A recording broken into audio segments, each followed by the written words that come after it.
I'm Luis, and we are with Emma Pedley making an interview for a homework for Miss Laura. Well, Emma, how long have you been teaching English here? Oh, I've been in a school for about 7 years. 7 years here in Celix? Yes. Miss, why do you like teach? Why do you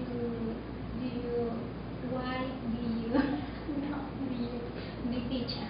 Okay, that's a good question. I love teaching. I don't know why, I just love teaching. And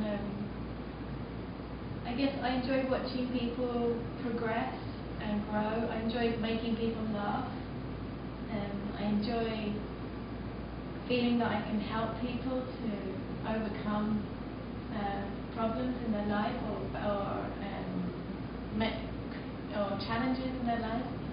And I find it fascinating, looking at languages, how language works, how we can improve language, how we can learn language. It's very interesting.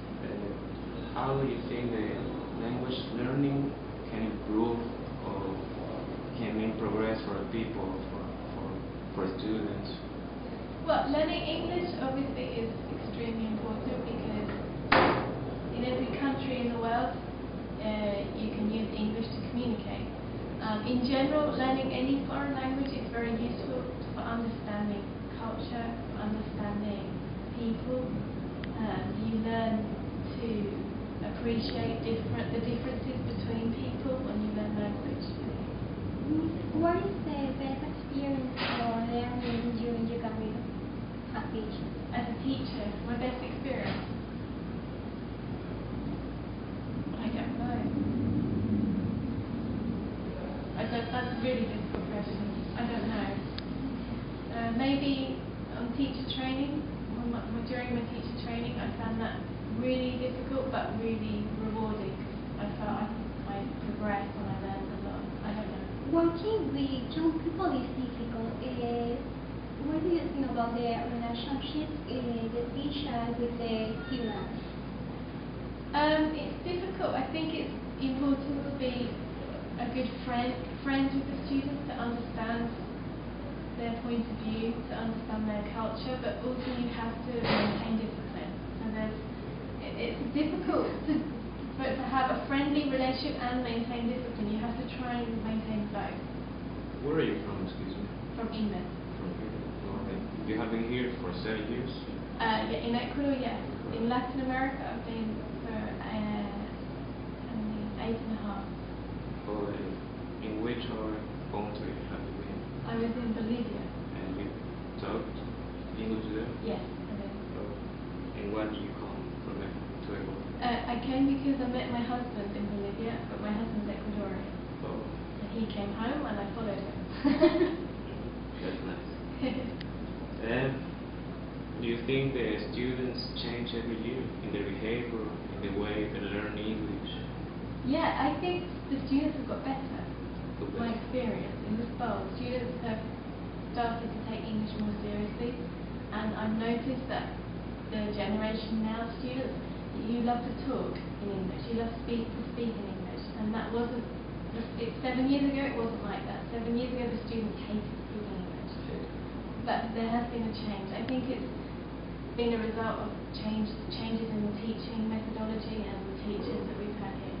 How have changed the teaching methodologies, and, for example, from 7 years to now, your experience? We have done a lot of teacher training to make teaching more communicative.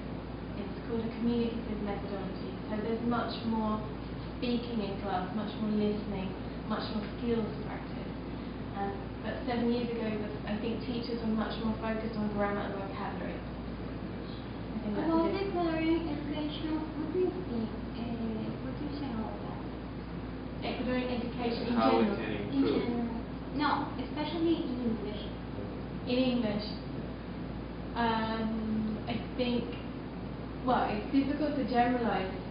Maybe the level of English teachers needs to be standardized more, so that high school teachers can prove they have a certain level of English before they become teachers. That's important. And have you been teaching English only here in Celix or in other academies or in high In Ecuador, only in Canada. Yeah. It's interesting what you say about the level of standardization, because I am from another city, and when I come here, I notice that the level is lower in small cities than here in Guayaquil. Okay. And what do you think about the role of the technology in English teaching or learning? I think it's really important, because I think your generation, you basically were born with technology. I think you were born with a cell phone. You love technology, so it's part of your life, so it has to be part of teaching. It's really important. Finally, if would you define your job in a word, which would it be? In one word? Oh no! Passion. Passion. Yeah. Why? You have to be passionate to be a teacher. You have to love what you do. If you don't love what you do, then you won't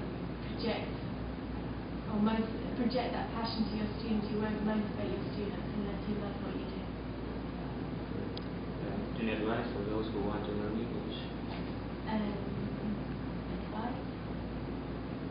You have to find a way that works for you. Everyone's different. So some people listening to music, some people watching TV, some people studying grammar work, some people doing exercises work. It depends on the person. I think so. Okay. Thank So you. I have to ask you 2 questions. Yeah, you want All right. So what has been your best experience in a spa? in sport? Yeah. Difficult. What I like most about sport is that I grew up as a person, as a professional, as a student, and I knew many people that now are part of my life. I think the best experience is have known them. Okay. And what do you plan to do in the future? The future, I would like to return to my city. I have been living here for 8 years, and it's a nice city, but I don't know, I like my city, and I would like to make my career there. Good. Okay. And how about you? What do you think of a spa? What's been your best experience in a spa? The experience start my career when I studied international business. The best experience was the English, learning English, the French, develop my career, personal and professional. Okay. And what do you plan to do when you graduate? Future. Finish my career and